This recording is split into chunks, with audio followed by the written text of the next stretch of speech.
Guapísimos y guapísimas, muy buenas tardes, buenos días o buenas noches. No sé a qué hora estarás viendo este video. Hoy vamos a dar una clase sobre tres temas muy importantes de este nivel 3A. Oraciones temporales, voz pasiva y también hablar un poquito de expresión del deseo.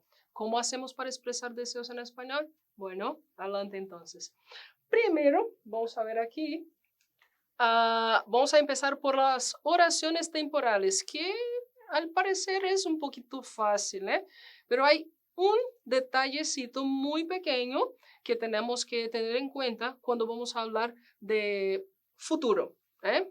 Bueno, primero entonces, ¿cuáles son los conectores que más utilizamos en las oraciones temporales? Tenemos cuando, siempre que, en cuanto, antes de que, después de que, mientras, apenas. O sea, hay una infinidad de conectores que podemos utilizar en las oraciones temporales, ¿eh? Pero el que más se utiliza, el más común, el que podemos utilizar con varios ejemplos, es el cuando. Y es este conector que vamos a utilizar para dar algunos ejemplos aquí de oraciones temporales en presente, en pasado y en futuro. Vamos a ver. Un ejemplo. Después de que entré al salón, me sentí más tranquila. Después de que, antes de que. Estos conectores admiten el indicativo casi siempre. Vamos a uno más. Yo quiero expresar pasado. Yo voy a utilizar aquí en este caso el conector cuando, pero podría ser otro conector también. El cuando, porque podemos dar el mismo ejemplo en pasado, en presente y en futuro. O sea, que es nuestro conector a multifunciones, la verdad, ¿eh? Cuando con pretéritos de indicativo. Si quiero hablar de pasado, o sea, hablar de una acción temporal en pasado, yo puedo utilizar el cuando y cualquier pretérito del indicativo. Pretérito indefinido, perfecto compuesto, el mismo pretérito en las dos oraciones, o puedo utilizar también pretéritos diferentes. Vamos a ver cómo eso pasa, cómo esto ocurre normalmente. Cuando era niña, vivía en el campo. Aquí en este caso, quiero hablar del pasado, ¿eh? ¿Qué era lo que yo hacía cuando era niña? Si me gustaba estar en la casa de mi abuela, ¿qué era que hacía todos los días? Aquí en este caso, yo utilicé el pretérito imperfecto en las dos oraciones. Tranquilo, ninguna novedad. Igual que em português, eu também digo em português, quando eu era pequena, eu morava no campo, eu morava na chácara. Ou seja, esse é o mesmo uso do português. Ninguna novedade para nós, simple e fácil. E quando eu quero falar de futuro, então, aqui neste caso, vamos a utilizar um tempo verbal um pouquito diferente do português. Um pouquito não, la verdade, é muito diferente do português. E já te vas a dar conta, ¿eh? Bueno, siempre que quiero hablar de una acción temporal en futuro, la verdad yo tengo que utilizar el conector cuando o otro conector temporal y el presente de subjuntivo. ¿Ya? En portugués diríamos esta frase. Eu serei mais feliz quando eu me aposentar, né? E quando eu for para o campo, ou quando eu viver. Este tiempo verbal en español, la verdad, no existe el equivalente, ¿eh? Cuando eu for, cuando eu disser, cuando eu fizer. Entonces, profe, ¿cómo es que voy a hacer eso? ¿Cómo voy a decir esta misma frase en español? Entonces, acuérdate de que tienes que utilizar el presente de subjuntivo. Mira, seré más feliz cuando me jubile, cuando me vaya a vivir al campo, cuando termine la pandemia. O sea, la oración temporal para hablar de futuro siempre será utilizada con el subjuntivo, ¿vale? Y básicamente el presente del subjuntivo. Bueno, otra cosa importante también, ¿puedo hablar de oraciones temporales en presente? Pues claro, cuando llego a casa, me ducho, ¿eh?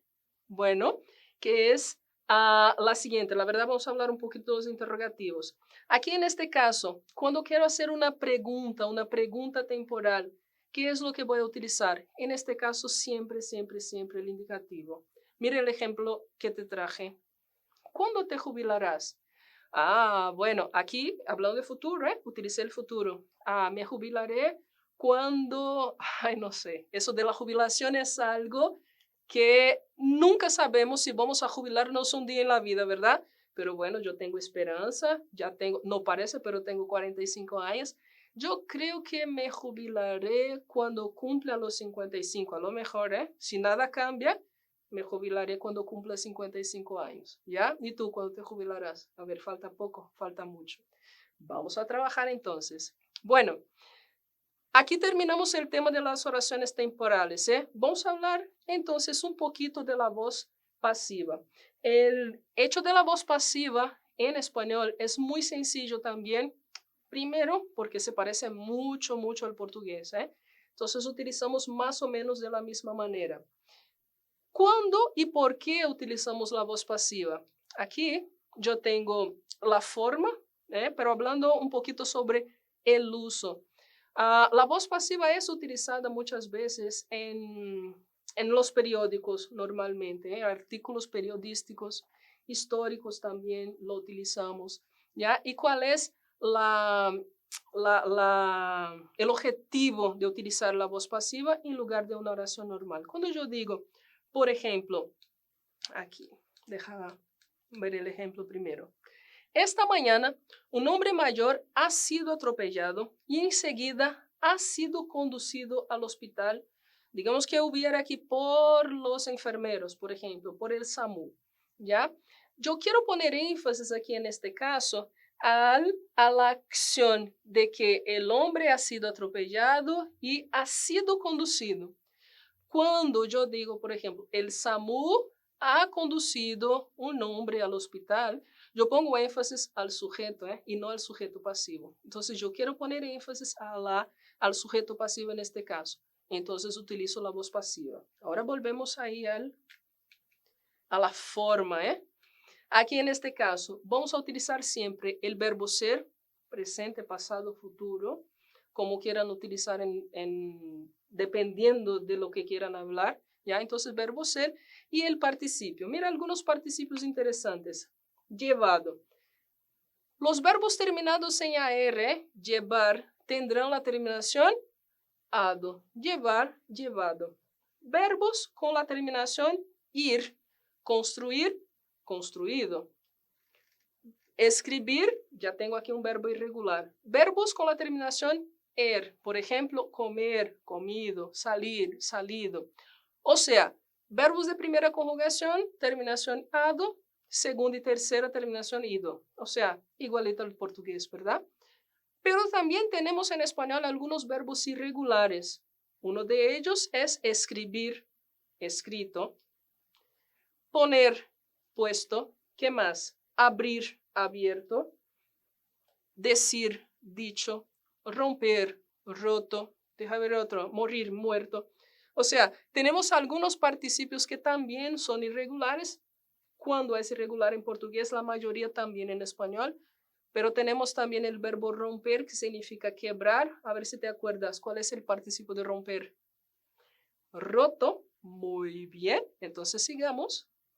Esta mañana un hombre mayor ha sido atropellado. Entonces, mira aquí que tengo verbo ser, pretérito perfecto compuesto, y el participio, y enseguida ha sido conducido. Otra cosa importante, el participio siempre estará de acuerdo, o sea, va a concordar en género y número con el sujeto pasivo, que en este caso es un hombre mayor, masculino singular, entonces atropellado y conducido. ¿De acuerdo? Tranquilo, ¿eh? Entonces la voz pasiva es eso. La utilizamos generalmente en artículos periodísticos y también textos históricos. Para expresar deseos, bueno, tenemos varias formas de expresar deseos en español y una de ellas es la que les voy a enseñar ahora mismo. Bueno, ¿qué deseos tienes tú para el futuro? Yo tengo muchos. En primer lugar, espero que todos nosotros tengamos salud y que seamos felices y que se acabe la pandemia y todo eso. Entonces, algunos deseos que tengo para nosotros. También tengo algunos deseos para mí. Deseo trabajar menos y ganar más dinero. ¿Quién no quiere, verdad? Deseo ser feliz, deseo tener más días de descanso, deseo tener éxito en mi trabajo. Entonces, en este caso, yo tengo algunos deseos para mí y también tengo deseos para todos. Y la manera como nosotros expresamos estos deseos será diferente dependiendo de quién desea y para quién desea. Te explico ya. Deseo para sí mismo. Yo voy a utilizar un verbo de deseo. Yo quiero que, o yo deseo. El ojalá también sería un conector de deseo, pero bueno, lo dejamos para después, porque aquí quiero trabajar con verbos. Quiero que, deseo que, todos ya están bien, ¿eh? Y el verbo en infinitivo, ¿ya? Entonces, yo deseo algo para mí, mira, espero, esperar, querer, gustar y etcétera. Espero que, me gusta que, quiero que. Quiero viajar pronto, ¿ya? ¿Qué eso significa? Yo tengo el mismo sujeto lógico en las dos oraciones.